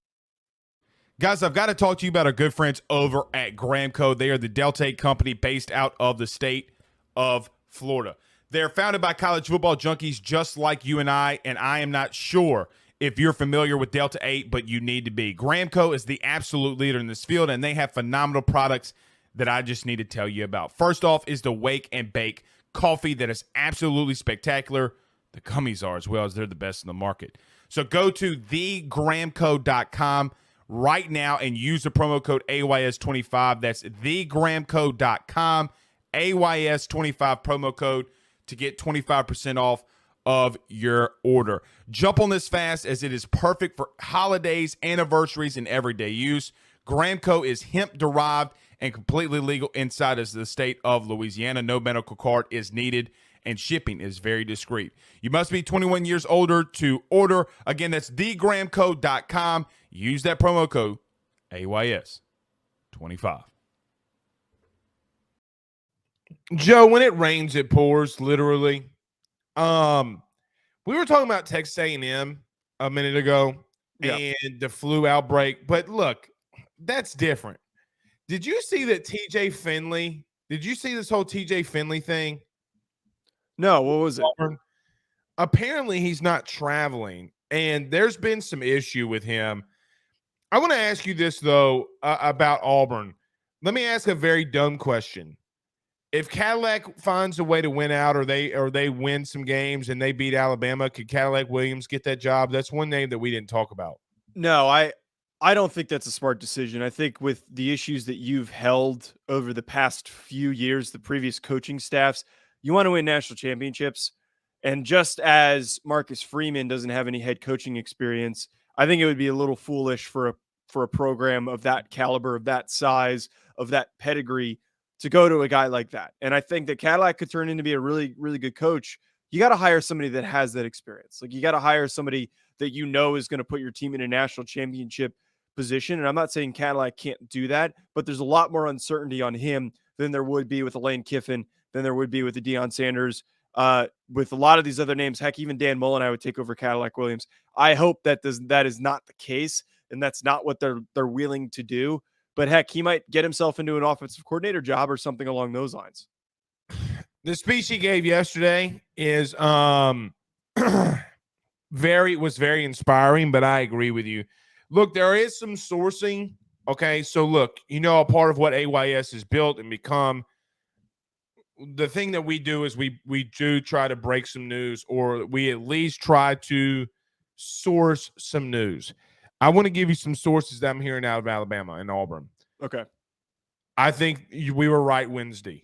I think they're going to make Lane Kiffin tell him no. And I don't think it's smoke. I don't think it's Jimmy Sexton. I don't think it's this bamble like, oh, he's trying to get more money, because the truth is he just got a contract extension. Like, at the end of this, he'll make $6.5 to $7 million a year at the end of his contract. And look, let's call it what it is. Lane doesn't need more money. Okay. Like, look, on the USC buyout alone, it's generational wealth. Yeah. I'm going to say this again. Excuse me. If Lane Kiffin goes to Auburn, he could be the one to force Saban out. He could be the one. You think so? You think that? Yes, I do believe that, because here's the reason why. Laine is the only human being that I know of that is courageous enough, I'll give him this, to go in there and go toe-to-toe with Saban. I don't think that there's a lot of coaches that would take that would, and not only that. Look, Laine recruits himself, right? Like he's going to have a good quarterback, he's going to have good running backs, and he's going to have guys that want to play in his system. He's got to figure out defensively, but the one thing I will say, and I'll tell you off air, we understand some of the squabbles that go on between these two guys and some of the differences, if you will, between these two guys. And there's one in particular that I totally agree proves, and I can't share it on here, but I will tell you afterwards, that proves he is not afraid of Nick Saban. And that to me, I think is a really good point. Like if there's somebody that's going to come in and really prove that and try and knock off the man who's running that region, running that area, it could be Laine. I also think that Deion fits that as well. We saw his response to Saban's stupid comments during the offseason about NIL and how Travis Hunter was able to get there. I thought the way that he stood up and basically said, Saban, shut the hell up. We're getting kids to come here that want to change the university. I think that both of those guys fit that description, and that's what you need to be looking for. Like Cadillac's not going to do that, obviously, but you need to be looking for somebody who's going to create waves for the program and challenge the man who's been running the SEC and running Alabama. I think Brian Kelly is the coach you were talking about. Did you wanted to wait to say off air because it's your old coach? You don't want to say anything good about Brian Kelly. Well, no, it's something completely different. I'm gonna tell you off air. It's something I can't share on here. I'll tell you. Just remind me after. I hear you. All right, we have Mandy Knight. We have DJ Fluker. We're waiting for Mandy to get her camera on. Do you want to go to DJ Fluker very quickly? Yeah, let's go to DJ first. Okay, DJ, can you hear us? Give us a thumbs up backstage if you can hear us. All right, awesome. Let's go to former Alabama offensive lineman, our good buddy, DJ Fluker. DJ, what's happening, man? Oh, not too much. How you doing? Doing good. Look, big game today in the Bayou. You've been a part of it. Been a part of some wars out there, LSU and Alabama. What's your thoughts about today, my man? I think it's gonna be a good game. I mean, I've seen these guys go at it for a long time, and playing in it has been a whole lot different too.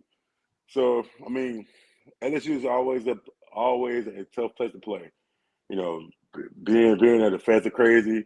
LSU always bring their best game when they play Alabama. So, I mean, I think it's gonna be a great game. I think what it comes down to for them, just about execution for Alabama right now. Just like a lot more execution, being able to run the ball, being more of a better offense. I think that's what they need for this game. DJ, let me ask you this. You mentioned this. Okay, you've had epic battles against LSU and Alabama, right? You had 2019, you've had 2017 with Alabama and LSU. You had the TJ Yeldon screen when Alabama's down 3, they score touchdown, they go on to win a national title. Is this the pinnacle game in the SEC for the last 10 years, in your opinion? Because covering it, being a part of it, watching it, this has been the pinnacle of the SEC. Being a part of it as a player, did you feel like that too? I mean, Coach Saban always tells us, don't ever let the hype get to you. Because as soon as you buy into the hype, you start becoming like everyone else, a fanatic. That's what he says. Hey, I'm a fanatic. Just call me what I mean. Because, DJ, to really interrupt you, there's so many great players a part of this game, man. Yeah. I mean, I agree. I mean, you think about it, just when I look at it overall, I mean, it's just another ball game.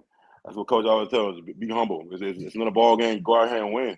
That's what it's all about. It's about us. It's about what we do. Like as a team. Like when I was playing back in Alabama days, it's about us. It's not about the other teams. Not about the media. It's about how we go out there and play on Saturday. Everything we practice for, prepare for, prep for.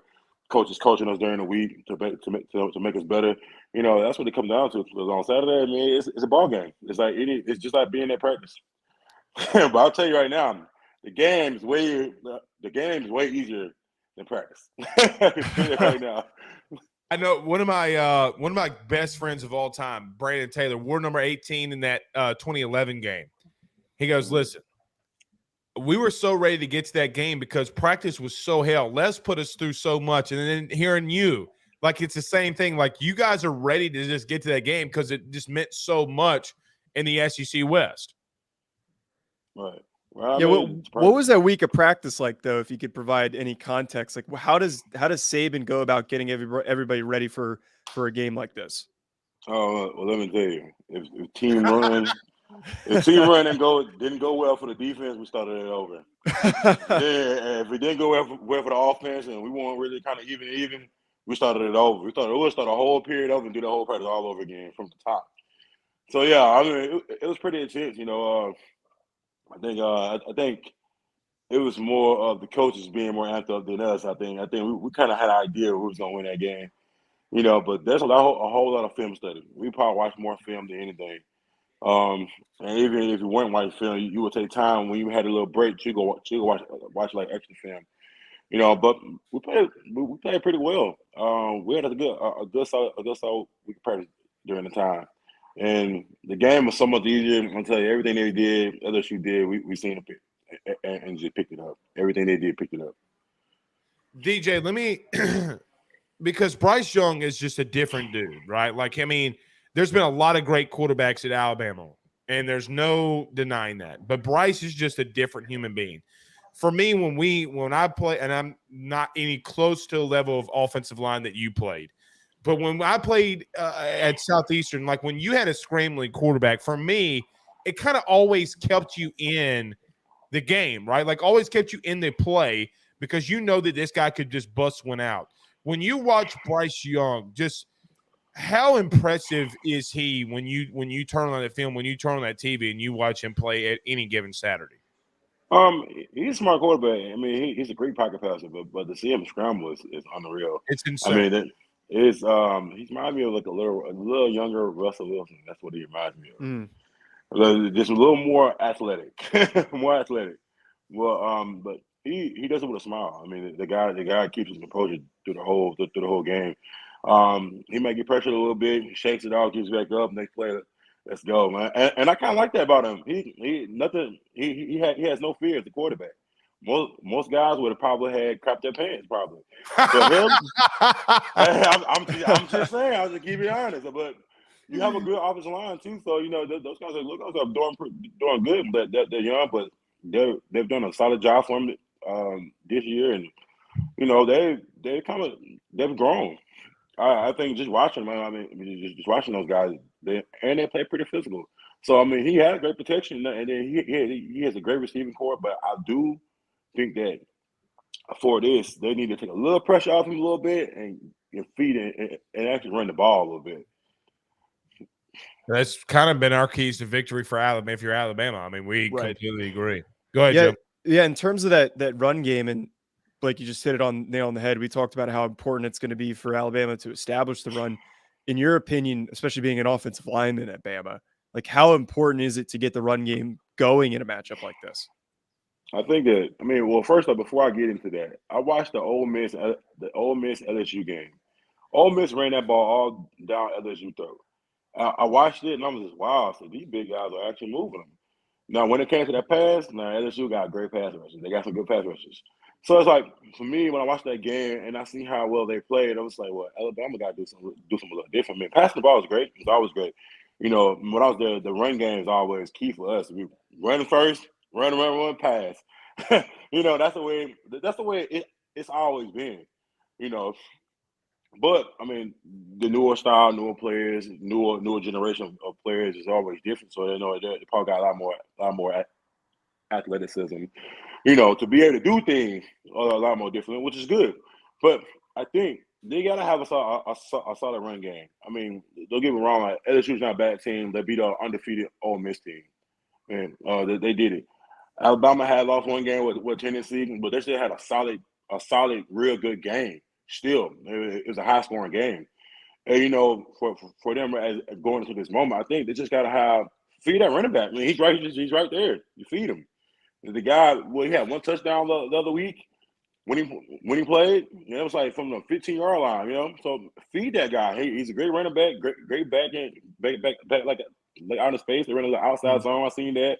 You know, he still kind of caught the plays out when you see it on TV. That Right? 37, DJ, that 37-38 outside zone is ridiculous. Like Tyler Steen's the best left tackle in the SEC for Bama. I mean, it's not even like he's a dude, bro. Like, I mean, oh yeah, yeah, he's a dude. Definitely. Let me ask you this. Let me ask you this to really interrupt you. I've asked a lot of Alabama. So we've had a lot of being a player. We've had a lot of players on our show. Okay. Best Nick Saban story. Oh man, best Nick Saban story. If you're allowed to tell. I want to hear. Look, there's no holds bars on here. Like you can curse, you can say whatever you want. Best Nick Saban story of all time. Man, best Nick Saban story. I guess it would have to be the Michigan State bowl game we played in Orlando, and go ahead, it was right before when Cam. It was like 2010. We played against the Oregon game. We played in the Iron Bowl that game, and Cam Newton. The first time Cam Newton came on the scene, it was like Cam Newton. I was like, okay, Cam Newton, all right. See the guy, we're going up 24. I think it was 24 in the first half, something like that. The first half, and they had 0 points. And I remember Cam Newton coming out in the third, fourth quarter after the halftime game. They just came out and took over. Cam Newton was a one man team, darn near. But I learned a valuable lesson. I think we lost by 2 points. So after we had lost that game, we ended up playing. We went to a bowl game. We ain't ever been. It was my first real bowl game. Not going to the SEC championship. So I was like, all right, cool. So we go there. That's so. And cool. We play Michigan State. So we beat Michigan State, of course. And then it goes to a point. I think when our guys said, "Oh, we beat Michigan State," you know, we still got a bowl game, you know, and the look on Coach Saban's face was like, "This is what you wanted. This is what we worked hard all year for. This is what you guys wanted. Our bowl. He didn't even want a ring for that bowl game because you know they give out a ring for that bowl game, right? Mm-hmm. He didn't even want a ring. He said, "I want a national championship." And I remember that, and I just looked over. I was like, "Wow!" I said, "He's not even satisfied with that." I mean, we won like 10-3. I think yeah. I think it was still kind of solid, but we had a chance to win another championship, and it got took from us. So it made me realize, like, he doesn't care about he didn't care about the little Michigan State game. He said we could have beat them easily, 55-0, literally, but it was about the bigger games that matter, the games we should have won if we had prepared better or played better. And that's what he was talking about. He said those games matter. You want to be the best. You want to be the cream of the crop. And I think I understood it. I got it. And after that, we went 2011, 2012. We went back to back national titles. So I understood the message. Don't remind me. Yeah, don't remind me. SNL. Don't remind me. Don't remind me. What school did you go to? What school did you go to? I mean, I went to Southeastern Louisiana, but I mean, we cover LSU. Right. I'm an LSU fan, so don't remind me. Don't remind. God. I mean, look, I was in the DJ. I was in the in the attendance that 2011 season. So both of them. So y'all got us one time now. Come on now, y'all got us. You're right. It should have been a split national title. Yeah, we see y'all. We see you guys in New Orleans, in your own home, in your own backyard. Y'all was trying to get after us, man. We know, Kevin Noah had a great game against Tyrann Matthew. He balled out. He did. Now, hey, that's probably one of the best. That's probably one of the best receivers at that time. The way he was going about it, it was his coming out party. Oh yeah, it was Norwood's coming out party. Yeah, and look, I mean, you had Trent Richardson. I mean, DJ, I saw a stat about a month ago about that game. 59 players. 59 players. So if you have 100 players on both sides, okay, right. 59 players of that 2011 national championship game got drafted. It's the most from two teams that have played each other that have been drafted from those two teams. It's the most in college football's history. How nuts is that? That's crazy. That's definitely crazy. Yeah. Did So not know, I well, mean, I can name Brockers was there at the time. Huh? Brockers. yep, Mingo, Brockers. Well, Sam so Montgomery. DJ, to give you an example, the entire defensive line for both teams got drafted. Both linebackers, all the linebackers got drafted. All the DBs got drafted. Yeah. Everybody only. So the offense was the ones that didn't really, pan. I say pan out, but there was a lot of younger dudes on that, on those teams, right? You're right. You got drafted. Like McCarron got drafted. I mean, think about both of those teams. The only player for LSU, believe it or not, that didn't make an NFL roster was LSU's quarterback Jordan Jefferson. That was the only one. Oh yeah, Jordan Jefferson. Wow, yeah, I didn't think about him. Yep, the only one. So, hey, it's gonna be a good game. DJ, I wish you all the bad luck today with your Wow, wow, man. Like, a little bit. Hold on now. I wish you all the bad luck. Look, man. I can't take no more. DJ, I can't take no more. No, just come to the dark side, okay? Maybe it's time to switch teams. Man. We can't do that. Joe, you got one as we round this up with DJ? No, I'm excited to watch this game, and DJ, really appreciate you coming on to join the show. And we're just excited that you're joining the network and you're talking about Bama each week with Olivia Whitmire, who's come on our show before. But just really excited, and I'm sure you're going to be excited for this game. Oh man, I appreciate the opportunity, man. Y'all have a great one. I'm gonna be watching you guys' podcast. You talk about Alabama. I will be back on here now. Hey, I picked you guys to win. I said you guys were gonna blow out LSU. I'm not on Blake's side. All right, Blake, watch out, bro. The Force. I told you about the Force. Hey man, y'all have a good one, man. Hey, all right, DJ. I wanted to tell you, just don't watch my show Monday through Friday at 7 p.m. Central Time if you don't want to hear Bama trash talk. That's all. Wow. All right, brother. Thank you so much, DJ. We'll have you back, DJ. All right, that's DJ Fluker, former Alabama and NFL offensive lineman. Dude was a stud, man. Dude was a stud. That was great. That was great. That really was. Okay, we're still waiting to see Mandy on camera. I don't want to bring her on, and we don't have her. I shot her a note. Okay. Mandy. Well, Mandy, if you can hear us, we can't see you. So there it is. All right, Joe, as we start wrapping all of this up, man, look, this is the biggest week me and you have ever had. And look, as me and you continue to do this SEC podcast, look, man, I want to end it here. My name is Blake Ruffino, and I love college football. Right? Like, I mean, I'm just in love with what this Saturday brings.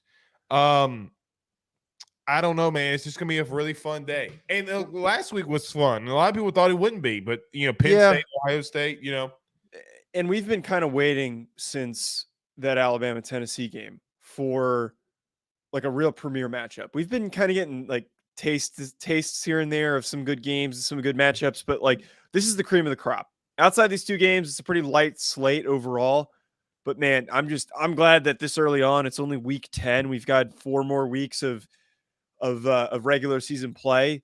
That this is going to start really that downhill turn to bigger and bigger games each week. I got to tell you, because the season's almost over, I'm kind of buying into the playoff expansion. I don't want football to end. No, Joe, we did have a question. We have the text into the show. We don't talk about a lot. So we did have 2 texts today, believe it or not. Are we going to – oh, there she is. Okay. So we'll go to Mandy next. Are we going to be doing this during basketball season? Everybody wants to know. That's something that we can figure out. We got to talk about during our off-air production conversations. I'm here for it. They want us. Like, they don't want us to end the show. Now, I'm not ending shit. Just letting you know. For it. I'm here for it if we're going to do it. All right, I'm here for it. All right, let's go to Mandy Knight. Mandy Knight TV, I think. Mandy, can you hear us? Yes, sir. I can hear you. Can you hear me? We can hear you. Yes, we got you. We can hear you. That is a beautiful thing. Well, I'm not sure if you all saw, but it broke maybe like an hour or so ago, but several of the Texas A&M players, they have a case of the flu. And, one of them was Connor Wegman. However, he was just starting last week in place of Haynes King, and Haynes is going to be the one to go today. But I mean, shoot, if you have a sickness or a flu and it runs through a team like that, I mean, like my mama always said, she was a nurse. She said, always get your flu shot. You know what I mean? So it's we could see some guys that could potentially turn into a household name today. There's a freshman walk-on, number 80, and my other host from Texas A&M Bleav, Reggie McNeil, senior, he said to watch out for number 80, the walk-on today, who's it's always pretty fun to see. The movie Rudy is one of my favorite stories ever, but his name is Hunter Vivaldi.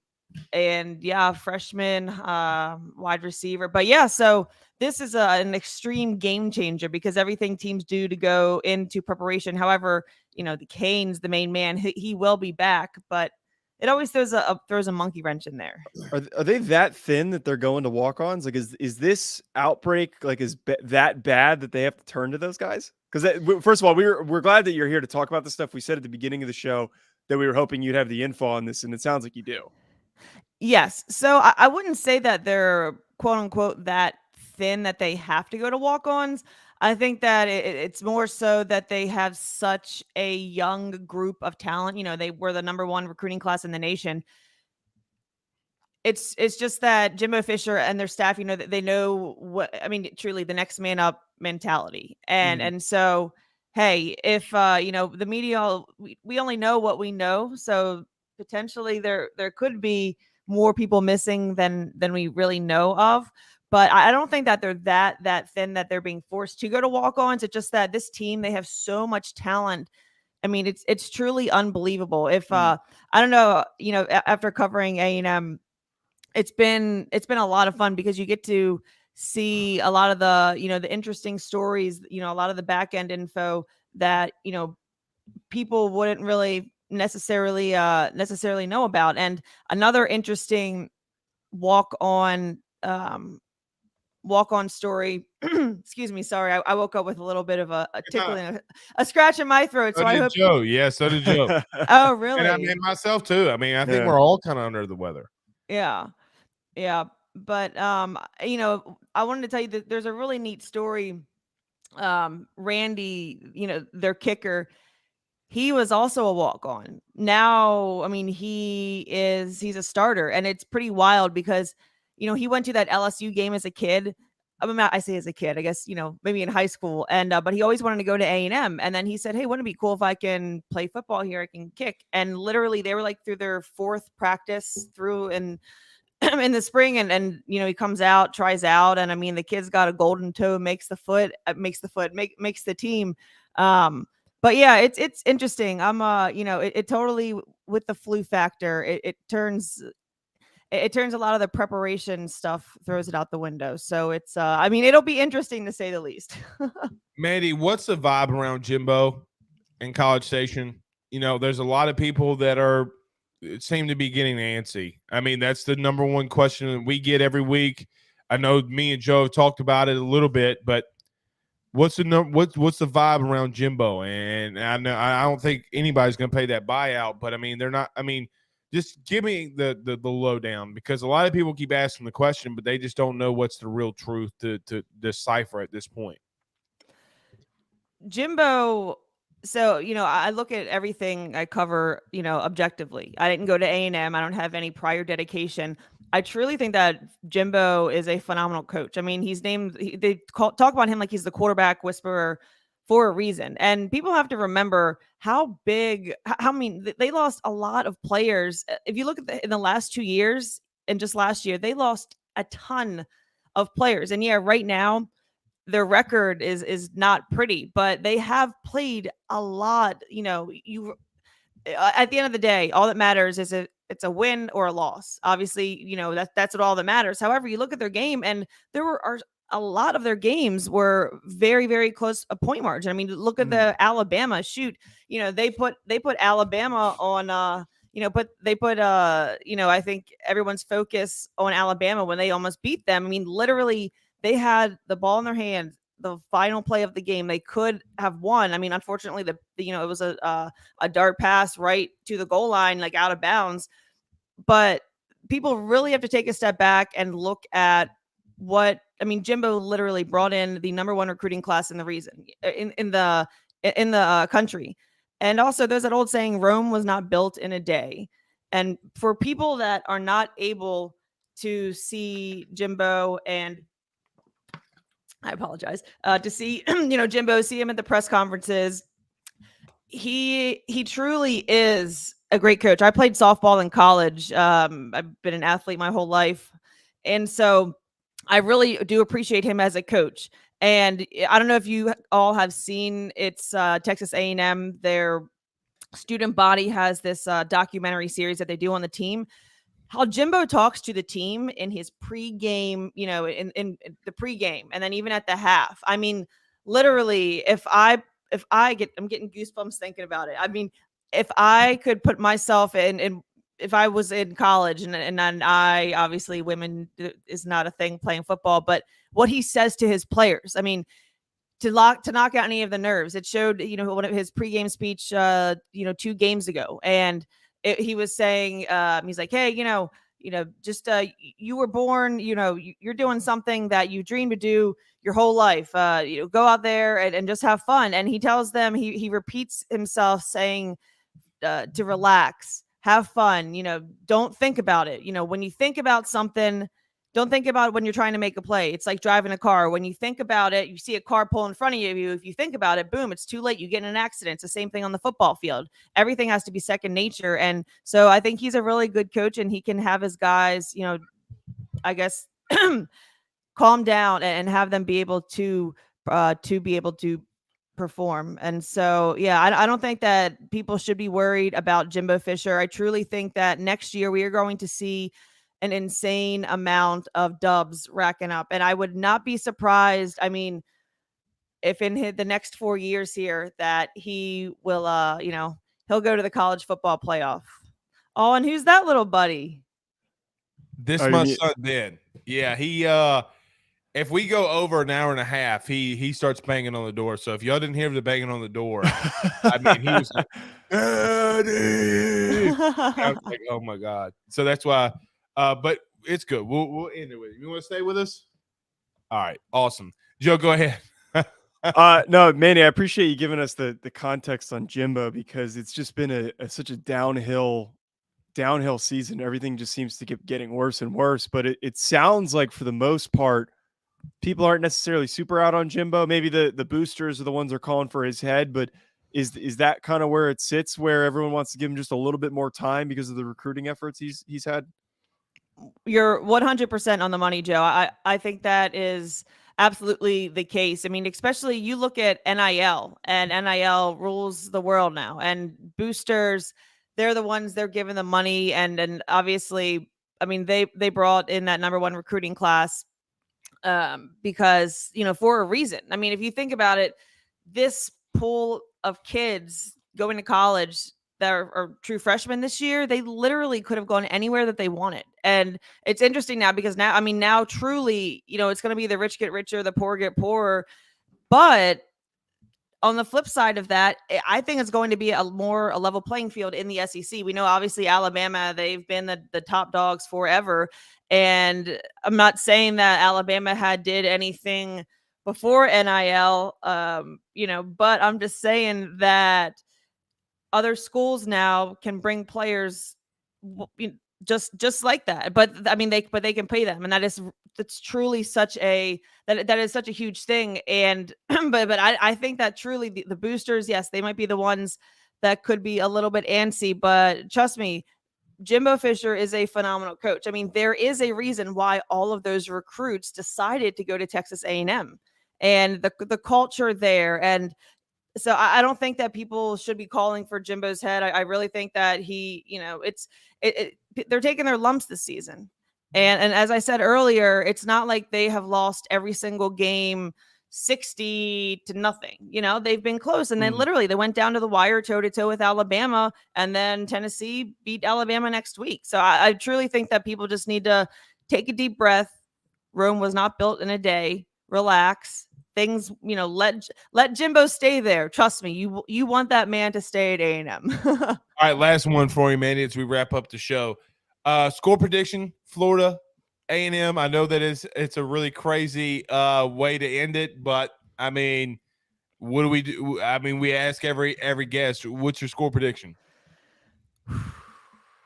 So the fact that some Aggies will be out with the flu.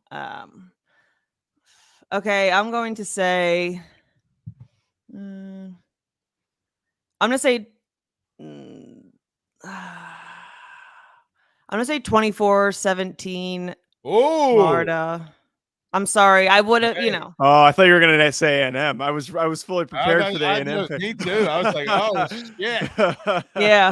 Yeah. Now it's I want A&M to do well, but anytime that, I mean, you find out on game day people are sick, and I mean it's a true thing. Sickness, it happens. And so I'm hoping the Aggies win because, hey, it's always more fun to cover a team that is winning, you know, and A&M has such a phenomenal tradition there. It's, I love watching all their guys at the next level, especially Myles Garrett. Shoot, I'm from Maryland. And so I grew up watching, you know, the Ravens and the Browns and everything. But it's A&M, they have a great football culture. And but hey, it's been real fun jumping on here. Let me know next time you guys want to hit me up, and I'm down. Of course. Absolutely, Thank you, Mandy. Thank you so much for joining us. Absolutely. Hey, happy Saturday. Happy college football Saturday. Bye-bye. Say bye, Mandy. Bye. Say bye, Mandy. Thanks, Mandy. No problem. I'll talk to you guys soon. All right, that's Mandy. Mandy Knight joining us. All right, Joe, you want to go ahead and wrap this thing up, buddy? Yeah, I'm excited. I'm hungry. I'm gonna go get some bagels. I'm gonna plop my ass down on the couch, and then I'm not gonna. What do you give me that look for? What else would I eat for breakfast? I don't have time to go make myself eggs. I don't have time to go get like a real breakfast. I gotta grab my bagel and sit down. That's what's gonna happen in the next 15 minutes. What do you think Mr. Joe should eat for breakfast as we end this out? What do you think he should eat? I was gonna say pancakes. Cupcakes. Cupcakes. Cupcake. I would love a cupcake right now, but that might take me out for the rest of the day. He said he would take him out for the rest of the day. Is there anything else he should eat for breakfast? Toast. Toast. Okay. Sounds like very nutritious breakfast. Very nutritious breakfast. Cupcakes and toast. All right, guys. We'll see y'all soon. We'll see y'all next week. Let's go have some fun, Joe. Till then, we're going. See ya.